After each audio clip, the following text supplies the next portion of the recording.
On February 3, 2001, Natalia Melmann, a 15-year-old girl from a middle-class family in the city of Miramar, Argentina, started her day like any other. She worked at her family's restaurant, and that night she decided to go out with some friends to enjoy one of the local nightclubs.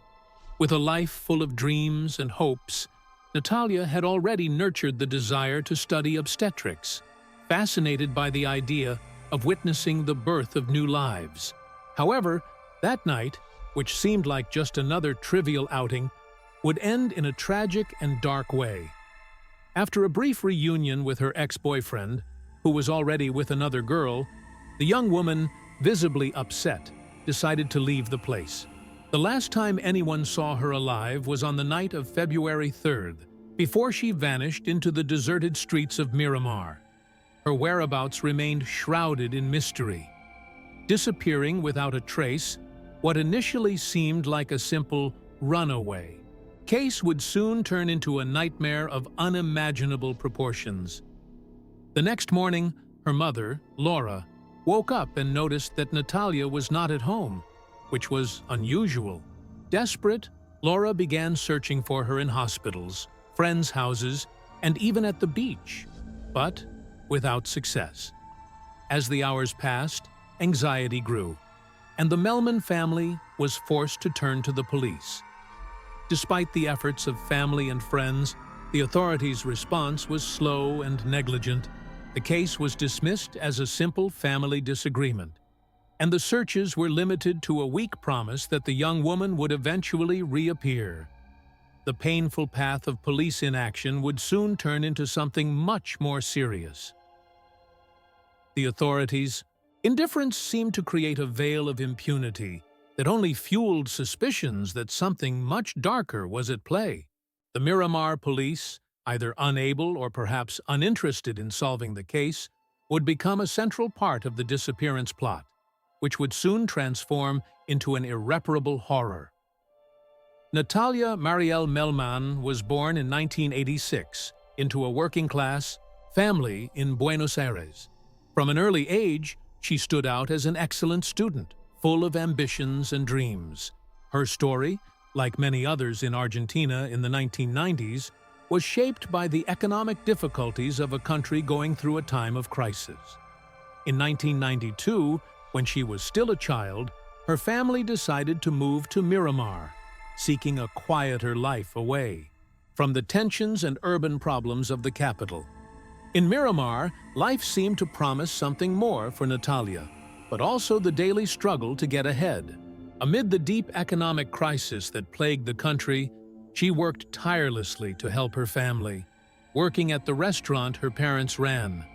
The young woman not only focused on her studies, but also took on responsibilities that forced her to mature quickly. Despite the adversities, Natalia never gave up on her dream. She wanted to be an obstetrician. The possibility of assisting in the birth of new lives fascinated her. For her, medicine represented a refuge, an escape, and a hopeful future to escape the limitations of her environment. Although the life of a 15-year-old would normally be filled with moments of leisure and fun, Natalia lived a life where discipline and work were essential to survive. Throughout those years in Miramar, the young woman became known for her dedication and desire to improve. She was a calm, responsible girl with a promising future ahead. Life seemed to be taking her down a straight path filled with possibilities.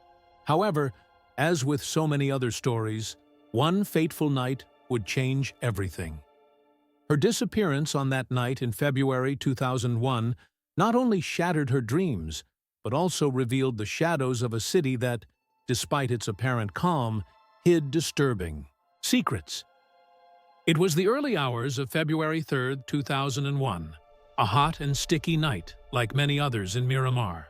Natalia, as so many times before, went out to enjoy her youth, accompanied by a group of friends. The city, still small and quiet, was experiencing the normalcy of a summer weekend. Despite the economic turmoil marking the daily lives of many, that night was promised to be like any other. She had decided to go to the local nightclub, the only place where the young people of Miramar gathered to dance and disconnect from their routine. Everything seemed fine until an unexpected encounter completely changed the course of events. In the midst of the crowd, Natalia ran into her ex-boyfriend, an unplanned meeting that certainly marked the end of an era in her life. The ex-boyfriend, as if guided by fate, was not alone. Beside him was a new girl, someone who seemed to share a connection with him that Natalia couldn't ignore. Memories of their past relationship, those moments they had shared, emerged like ghosts of the past. But the reality was different. What had been a relationship was now behind her, and the situation was now a bitter sight. Visibly upset, Natalia distanced herself from the encounter. She felt uncomfortable, hurt, as if that moment represented everything she had left behind in her life. A closed chapter. She decided to leave the club and walk through the quiet streets of the city, seeking something in the fresh air to calm her down, something that would help her regain control of the situation. That was the last time anyone saw Natalia Melmann alive. From that moment on, the mystery surrounding the young woman's disappearance began to unfold. No one knew for certain what had happened after she left the nightclub. The night continued, but Natalia was no longer in her place, nor in the streets of Miramar, nor in the minds of those who knew her. She vanished as if the earth had swallowed her. What seemed like a common weekend outing turned into the beginning of a nightmare. A disappearance that would forever alter the peaceful flow of life in the coastal city. An event that would become part of a darker series of episodes that, over time, would reveal a set of far more complex and disturbing facts than most had imagined. The day after Natalia's disappearance, anxiety began to invade the Melmann household. Natalia's mother, Marta, felt a knot in her stomach that she couldn't shake. She knew something was wrong. It wasn't like her, it wasn't her daughter. There was just something in the air that told her that night wouldn't end like the others. Natalia never came home late. She always notified them. And this time, the phone was silent. The family, desperate, immediately went to the police to report the disappearance. However, the response from the authorities was yet another blow to the heart of the already distressed Melmann family. The officers, in an apathetic tone and with little thought, quickly dismissed the report. For them, it was just another case of a rebellious teenager running away from home, a common occurrence in small towns where everyone knew each other, and the chances of finding a missing person seemed low. She must have gone off with some guy, some said. It's just a phase, no need to worry. That was the response they received.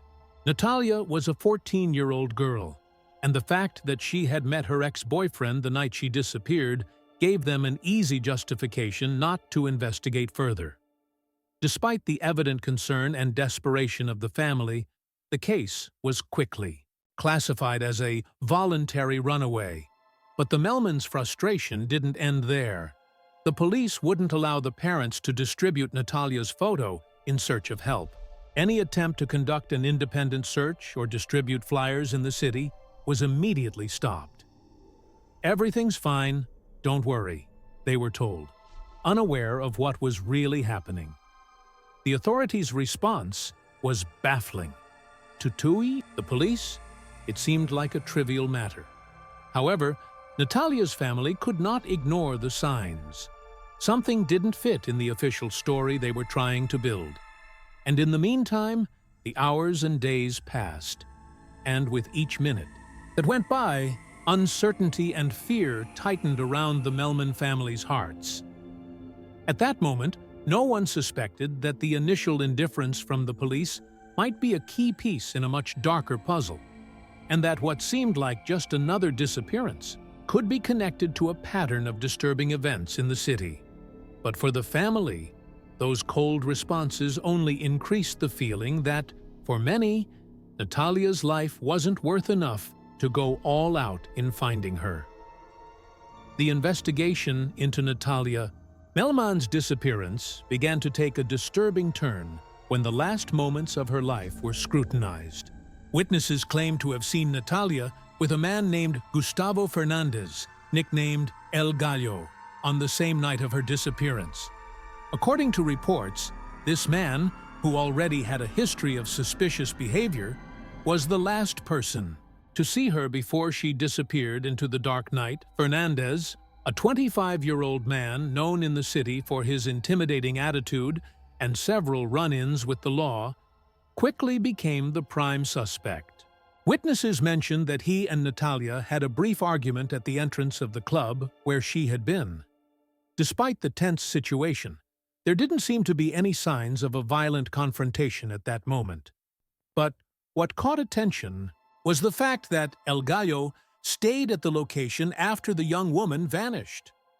Despite growing evidence pointing to Gustavo Fernandez as a possible accomplice, the investigation began to unravel. The authorities, who had initially been indifferent and uninterested, began to act with a surprising lack of professionalism. El Gallo was interrogated but remained evasive and gave unclear responses. However, the evidence that could have pointed to him was quickly dismissed, and the police focused on an approach that made no sense.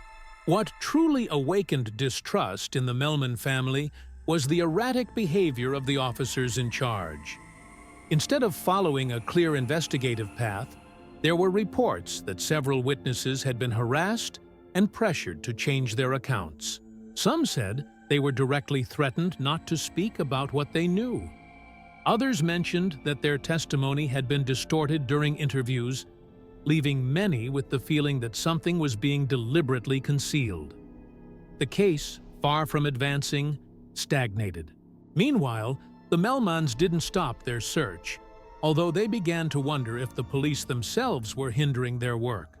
The constant shifting of focus, the lack of investigative rigor, and the strange behavior of the officers suggested that this wasn't a normal investigation. Rumors began to circulate in the city. Some claimed that El Gallo had ties to influential people, that his family was well connected in certain local circles.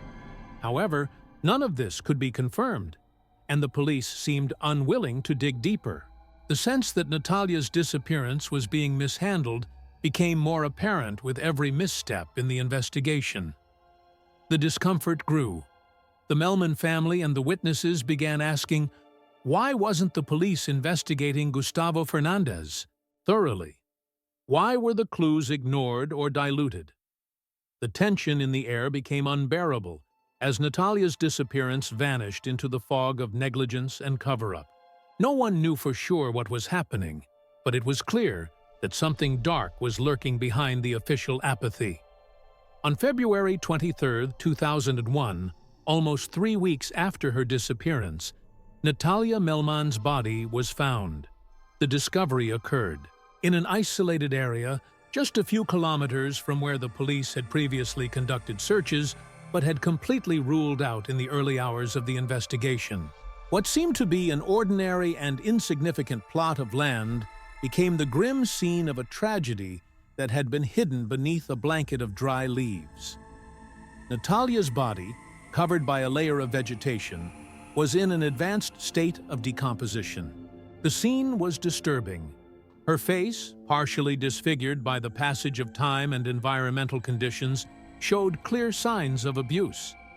The forensic report revealed that she had suffered a brutal beating, and even though her body was decomposed, the injuries still showed signs of violence. One of the most disturbing details was the discovery of burn marks on her skin, particularly on her legs and arms. Forensic experts indicated that the burns could have been inflicted with a hot object, suggesting torture prior to her death. However, the most chilling discovery was that she had been strangled with her own shoelace, indicating that the attacker had maintained complete control over her in her final moments. The situation became even more alarming when considering that, The area where the body was found had been searched by the police earlier in the investigation. The officers had combed the area without finding anything. No one could explain how Natalia's body had remained hidden from view for so long. Was it an oversight? Or was it intentional negligence? As the details of the autopsy emerged, it became clear that Natalia had not died immediately after her disappearance. The young woman had been the victim of a prolonged attack, a physical and emotional assault that had left her on the edge of despair before her death. The forensic experts stated that the injuries and burns not only revealed the level of violence, but also a kind of sadism, as if the perpetrator had wanted to inflict additional suffering before ending her life. The discovery of the body was not only a devastating blow for the Melmann family, but also a turning point in the investigation. The question became more urgent. How could the police, despite their presence in the area, not have found the body earlier? Was it a simple mistake? Or was there something deeper behind their reluctance to search this area specifically? Natalia's body became a symbol of police indifference and a system that once again failed those who needed it most. Each new piece of evidence in the case seemed to confirm not only the brutality of the crime, but also the existence of a network of incompetence and concealment surrounding the disappearance of the young woman. The truth, hidden beneath a blanket of leaves, began to surface, but much remained to be uncovered. As the investigation into the murder of Natalia Melmann progressed, the shadows of corruption and complicity increasingly loomed over the Miramar police.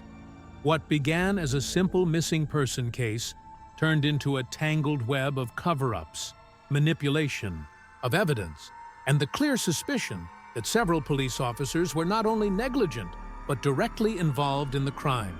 The first signs of corruption emerged when some witnesses began to reveal that several local police officers had a history of abuse of power. These same officers apparently maintained close relationships with figures from the area involved in illegal activities, and their attitude toward Natalia's case seemed marked by an alarming indifference. Some of these officers were even accused of attempting to intimidate witnesses and obstruct the normal course of the investigation. One of the most disturbing elements was the relationship between the crime suspects and certain members of the police force. Subsequent investigations indicated that, at least on 2 occasions, the police officers had been seen in the company of Gustavo Fernandez, known as El Gallo, the primary suspect in the case. This man, last seen with Natalia on the night of her disappearance, was a well-known local criminal with ties in the police force. Fernandez was not only a person of interest in the investigation, but also seemed to be protected by certain elements within the police. As the evidence accumulated, it was revealed that several Miramar police officers had not only ignored key evidence, but some had even altered witness statements and steered the investigation in other directions, possibly to protect the real perpetrators. This active cover-up not only demonstrated the complicity of certain officers in the crime, but also deepened the community's distrust of the local authorities. The news of these ties between the police and the suspects slowly leaked to the media, generating a wave of public outrage that quickly grew. The citizens of Miramar, outraged by the authorities' passivity and the evident corruption surrounding the case, began to demand justice more vehemently. Protests and demonstrations were organized in the streets, calling for answers and the end of the impunity that seemed to protect those responsible for Natalia's murder. The media played a key role in uncovering the magnitude of the police corruption. Investigative reports showed how the implicated officers, far from being sanctioned, continued in their positions, influencing judicial decisions and doing everything possible to keep the truth from coming to light. The fact that Natalia was a vulnerable victim from a working-class family only heightened the level of tension. The sense that certain sectors of local power were willing to sacrifice the weakest for their own benefit was palpable. The case became a symbol of the fight against impunity and corruption within law enforcement. The Melmann family, devastated by the loss of Natalia, was confronted not only with the pain of their daughter's death, but also with the bitter reality that those who should have protected her were, in fact, covering up the crime. As public pressure mounted, the justice system began to notice the cracks in a deeply corrupt system. However, for the authorities involved, the desire to maintain their power and network of complicity seemed stronger than any impulse to do the right thing. The search for justice for Natalia Melmann had turned into a battlefield against corruption, where the truth was constantly crushed by the machinery of cover-up. After years of struggle, growing tensions, and constant media exposure, the moment finally arrived for the perpetrators of Natalia Melmann's death to face justice. The trial was a long and tortuous process, filled with irrefutable evidence showing the complicity of several members of the Miramar police. In the center of the courtroom, families, survivors, and the community watched with fixed eyes, a mix of hope and distrust, as the pieces of the puzzle began to fall into place. The case had taken unexpected turns over the years, and while the judicial process was fraught with obstacles, the evidence finally became clear. 3 local police officers were convicted for their roles in the torture, abuse, and murder of Natalia. Echenique, Suarez, and Anselmini, these 3 men, who had initially been figures of authority responsible for protecting citizens, were now sentenced to life in prison. The magnitude of their betrayal of the justice system and their active participation in the crime cost them a sentence reflecting the severity of their actions.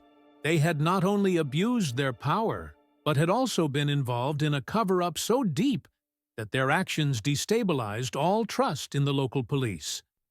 The trial also involved Gustavo Fernandez, alias El Gallo, who was found guilty of his direct involvement in the abuse and murder of Natalia. Although his sentence was severe, his 19-year prison term was not seen as enough by many. His role in the crime, especially his direct involvement in Natalia's torture before her death, left an indelible mark on the collective memory of the city.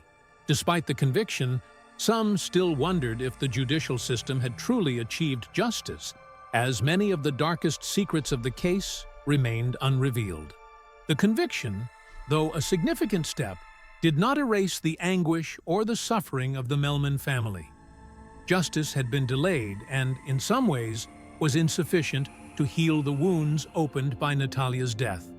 However, for the community of Miramar, the trial represented a victory against a system that had tried to protect the culprits, proving that, although corruption and abuse of power may seem unbreakable, public pressure and the persistence of truth could, in the end, prevail.